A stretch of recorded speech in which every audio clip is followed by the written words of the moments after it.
दिल और दिमाग का समीकरण। लोग अक्सर कहते हैं कि उनका दिमाग उन्हें एक दिशा में ले जाता है और दिल दूसरी दिशा में। योग में जो बुनियादी तथ्य हम स्थापित करते हैं वह है, आप व्यक्ति के तौर पर एक इंसान हैं, अकेले संपूर्ण प्राणी। दिमाग और दिल अलग अलग नहीं हैं, आप संपूर्ण एक हैं। चलिए सबसे पहले यह समझते हैं कि किन चीज़ों को दिमाग और दिल कहा जा रहा है। आम तौर पर आप अपने विचारों को दिमाग से जोड़ते हैं और अपनी भावनाओं को दिल से। मैं चाहता हूं कि आप इस बात पर सावधानी से और पूरी ईमानदारी से गौर करें। आपको एहसास होगा कि आप जैसा सोचते हैं वैसा ही महसूस करते हैं, लेकिन यह भी सच है कि आप जिस तरह से महसूस करते हैं उसी तरह से सोचते हैं। इसी कारण से योग में विचार और भावना को एक ही चीज के हिस्से की तरह शामिल किया जाता है। इसे मनोमय कोश या मानसिक शरीर कहते हैं। आमतौर पर आप जिसे दिमाग कहते हैं वह विचार प्रक्रिया या बुद्धि है, लेकिन वास्तव में मन के कई आयाम हैं। एक तार्किक पहलू है और दूसरा गहन भावनात्मक पहलू। दिमाग के ज्यादा गहरे आयाम को दिल कहा जाता है, लेकिन योग में इस गहन भावनात्मक दिमाग को मानस कहते हैं। मानस स्मृति की एक जटिल मिश्रण है जो भावनाओं को एक खास तरीके से चलाता है। इसीलिए जिस तरह से आप महसूस करते हैं और जिस तरह से आप सोचते हैं, दोनों ही दिमाग की गतिविधियां हैं। यह बिल्कुल सीधी बात है। अगर मैं सोचता हूँ कि आप एक बहुत शानदार इंसान हैं, तो आपके प्रति मेरी भावनाएं मधुर होंगी। अगर मैं सोचता हूँ कि आप एक बहुत घटिया इंसान हैं, तो मेरी भावनाएं आपके प्रति बुरी होंगी। अगर आप किसी को अपना दुश्मन बना लें, तो फिर उससे प्रेम करने की कोशिश करना आपके लिए बहुत मुश्किल काम होगा। हमें जीवन के आसान पहलुओं को मुश्किल बनाने की जरूरत नहीं है। आप जैसा सोचते हैं वैसा ही महसूस करते हैं, लेकिन आपको अपने अनुभव में विचार और भावना अलग अलग चीजें लगती हैं। ऐसा क्यों है? ऐसा इसीलिए है क्योंकि विचारों में एक तरह की स्पष्टता होती है और वे तुरंत पैदा होते हैं, जबकि भावनाएं धीमी गति से बनती हैं। आज आप सोचते हैं कि वह बड़ा शानदार इंसान है और आपकी भावनाएं मधुर हैं। अचानक वह कुछ ऐसा करता है जो आपको अच्छा नहीं लगता और आप सोचते हैं कि वह बहुत घटिया इंसान है। आपके विचार तुरंत आपसे कहते हैं कि वह बुरा है, लेकिन आपकी भावना अचानक नहीं बदल सकती। वह संघर्ष करती है। अगर भावना अभी मधुर है, तो अगले ही पल वह कड़वी नहीं हो सकती। उसे बदलने में वक्त लगता है। पलट जाने के लिए वह समय लेती है। इसमें 3 दिन, 3 महीने या फिर 3 साल भी लग सकते हैं, जो इस बात पर निर्भर करता है कि आपकी भावनाएं कितनी गहरी हैं। लेकिन कुछ समय बाद ही उनमें बदलाव आएगा। दिमाग और दिल के बीच इस टकराव को पैदा करने का कोई लाभ नहीं। भावना विचार का बस एक रसीला हिस्सा है। आप उसकी मधुरता का आनंद ले सकते हैं, लेकिन यह विचार ही है जो हमेशा भावनाओं को जन्म देता है, चाहे आप इसे माने या ना माने। भावनाएं पूरी तरह से स्थिर नहीं रहती। आपकी भावनाएं भी बदलती रहती हैं, कभी इधर तो कभी उधर, लेकिन उनमें विचारों से कम उथल-पुथल होती है। चूंकि उनके बदलने की गति धीमी होती है और वे विचारों से काफी तीव्र होती हैं, अतः अक्सर ऐसा लगता है कि विचार और भावनाएं अलग हैं, लेकिन ये दोनों गन्ना और गन्ने का रस से अधिक अलग नहीं होते। ज्यादातर लोगों के अनुभव में विचार उतना तीव्र नहीं होता जितनी की भावना। आम तौर पर आप जितनी तीव्रता से गुस्सा होते हैं, उतनी ही तीव्रता से सोचते नहीं। लेकिन अगर आप एक बेहद तीव्र विचार पैदा करते हैं, तो वह भी आपको अभिभूत कर सकता है। सिर्फ 5 से 10% लोग ही उस किस्म का विचार पैदा कर पाते हैं जो इतना तीव्र हो कि भावना की जरूरत न पड़े। 90% लोग केवल गहरी भावना पैदा कर पाते हैं, क्योंकि उन्होंने दूसरी दिशा में जरूरी कोशिश नहीं की होती। लेकिन ऐसे लोग भी हैं जिनके विचार बहुत गहरे होते हैं। उनमें भावना ज्यादा नहीं होती, वे बहुत गहन चिंतन करने वाले होते हैं। बेहतर यही होगा कि आप अपने अंदर 2 विपरीत ध्रुव पैदा ना करें। यह खंडित मानसिकता और गृहयुद्ध पैदा कर सकता है। विचार और भावना अलग नहीं है। एक रूखा है, दूसरा रसीला है। दोनों का आनंद लीजिए।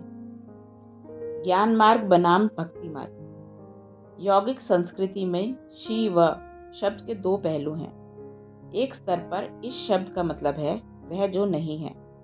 हर चीज जो सृष्टि में मौजूद है, वह जो नहीं है से आई है। अगर आप आसमान की तरफ देखते हैं, तो आप तमाम खगोलीय पिंडों और तारों को पाएंगे, लेकिन उनके बावजूद वहां अथाह खालीपन की मौजूदगी सबसे विशाल है। अभी इसी खालीपन, इसी शून्यता की गोद में ही इस संपूर्ण सृष्टि का नृत्य हो रहा है। इस शून्यता को ही जो सृष्टि का आधार है शिव कहते हैं। यौगिक संस्कृति में शिव का दूसरा पहलू आदि योगी का यानी पहले योगी का है। उन्होंने ही योग के अविश्वसनीय विज्ञान के द्वार मानवता के लिए खोले हैं। यौगिक संस्कृति शिव के हर चीज के आधार होने से लेकर शिव के पहले योगी होने तक अखंड तरीके से बढ़ती गई। इस तरह से शिव को मूर्त रूप देकर शिव बना दिया गया। क्या इसमें कोई विरोधाभास है?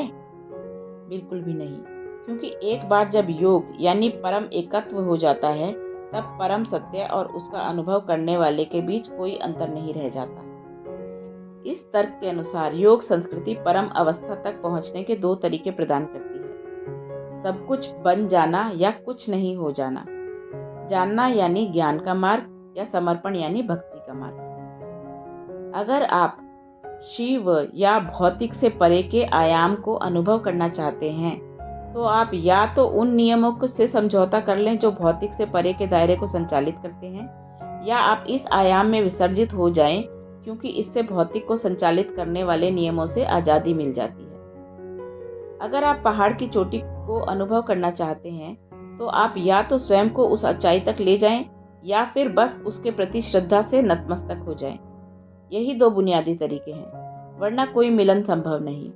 ज्ञान के माध्यम से आप वह जो नहीं है से आमने सामने मिलने की आकांक्षा रखते हैं, जबकि भक्ति से माध्यम से अपने सीमित और कठोर व्यक्तित्व को मिटाने का प्रयास करते हैं और एक अधिक लचीली अवस्था की ओर बढ़ते हैं, जहां आप अपनी पसंद और नापसंद के ढांचे से परे के आयाम तक पहुंचते हैं। ये पसंद और नापसंद ही आपके व्यक्तित्व के आधार हैं। मनुष्य की इच्छाओं की अंतहीन प्रकृति जीवन की असीम प्रकृति के लिए चाहत की अभिव्यक्ति है। असीम और शून्य बस एक ही वास्तविकता की सकारात्मक और नकारात्मक अभिव्यक्तियां हैं। भक्ति का मतलब है कि आपने पसंद और नापसंद, लगाव और विरक्ति के द्वैत को खत्म कर दिया। इसका मतलब है कि अब आपके लिए ठीक है और ठीक नहीं है का कोई अस्तित्व नहीं हो रहा। आपके लिए हर चीज ठीक है। जब एक भक्त कहता है ईश्वर हर जगह है या हर चीज ईश्वर है, तो वास्तव में वह कह रहा है हर चीज ठीक है। इस तरह वह स्वीकार भाव की गहन अवस्था में पहुंच जाता है, जो रूपांतरणकारी और मुक्तिदायी होती है।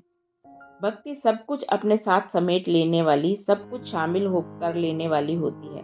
यह भेदभाव नहीं करती। परम सत्य की प्रकृति भी यही है। प्राचीन काल से ही भक्ति को सबसे महत्वपूर्ण मार्ग की तरह माना गया है, क्योंकि यह सबसे जल्दी पहुंचने वाला मार्ग है, लेकिन इसमें कई गड्ढे और फंदे हैं।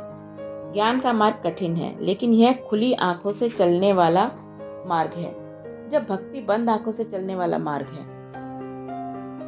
ज्ञान मार्ग पर हर कदम पर जो आप लेते हैं, आगे या पीछे, आप जानते हैं कि वह कहाँ जा रहा है। भक्ति मार्ग पर आप अपनी मुक्ति की ओर बढ़ रहे हैं और आप गड्ढे में गिर गए हैं, आपको कोई भनक नहीं होती। आमतौर पर ज्यादातर लोगों में भावना विचार से अधिक तीव्र होती है। इसी कारण से किसी दूसरे मार्ग की अपेक्षा भक्ति को अधिक गरिमा प्रदान की गई है। लेकिन बिना सही समझ और बुद्धिमानी के भक्ति के मार्ग पर चलना हर तरह के भ्रम की ओर ले जा सकता है। भक्ति तर्क की द्वैत प्रकृति से परे जाने का साधन है, लेकिन तर्क से परे जाने की बजाय व्यक्ति तर्क को पूरी तरह से नकारने लग सकता है। तो भक्ति की तरल अवस्था में जाने से पहले तर्क के एक स्थिर आधार पर खड़े होना महत्वपूर्ण हो जाता है। इसके विपरीत कई लोग मानते हैं कि तार्किक दायरे में भक्ति का कोई स्थान नहीं है, लेकिन यह सच नहीं है। तर्क असल में एक काटने का और समझने का साधन है। अगर आपका तर्क कुल्हाड़ी की तरह है, तो जब आप किसी चीज पर गौर करते हैं तो वह कटकर 2 टुकड़े हो जाएगी। लेकिन अगर आपके तर्क का चाकू बहुत पैनी धार का है, तो आप किसी चीज को झटके से ऐसे काट सकते हैं कि वह चीज फिर भी साबुत जैसी दिखे। जब एक कुशल तलवारबाज पेड़ को काटने के लिए अपनी तलवार का इस्तेमाल करता है, तो कहा जाता है कि पेड़ को भी पता नहीं चलना चाहिए। कटने के बाद भी उसे वैसे ही खड़े रहना चाहिए, अनकटे पेड़ की तरह। अगर आपकी बुद्धि इतनी पैनी हो जाती है, तो आप पाएंगे कि भक्ति आपके तर्क के साथ बिल्कुल तालमेल में होती है। भक्ति बहुत सुंदर, मगन करने वाली, परमानंद देने वाली हो सकती है, लेकिन ज्ञान की स्पष्टता के बिना यह ठहराव की ओर ले जा सकती है। दूसरी तरफ भावनाओं के बिना आध्यात्मिक अभ्यास बंजर, रूखे, बेजान बन सकते हैं। बिना भक्ति के स्पर्श के आपका ज्ञान बाल की खाल निकालना बन जाता है।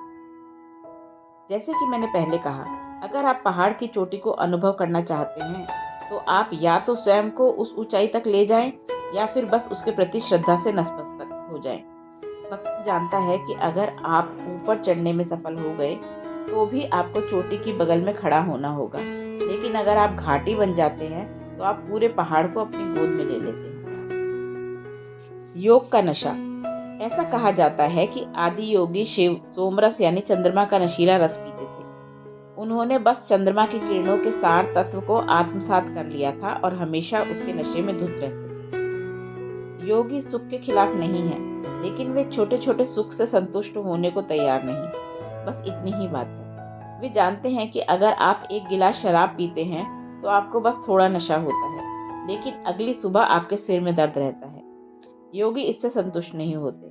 नशे का आनंद उठाने के लिए आपको नशे में होते हुए भी पूरी तरह से सतर्क होना होगा।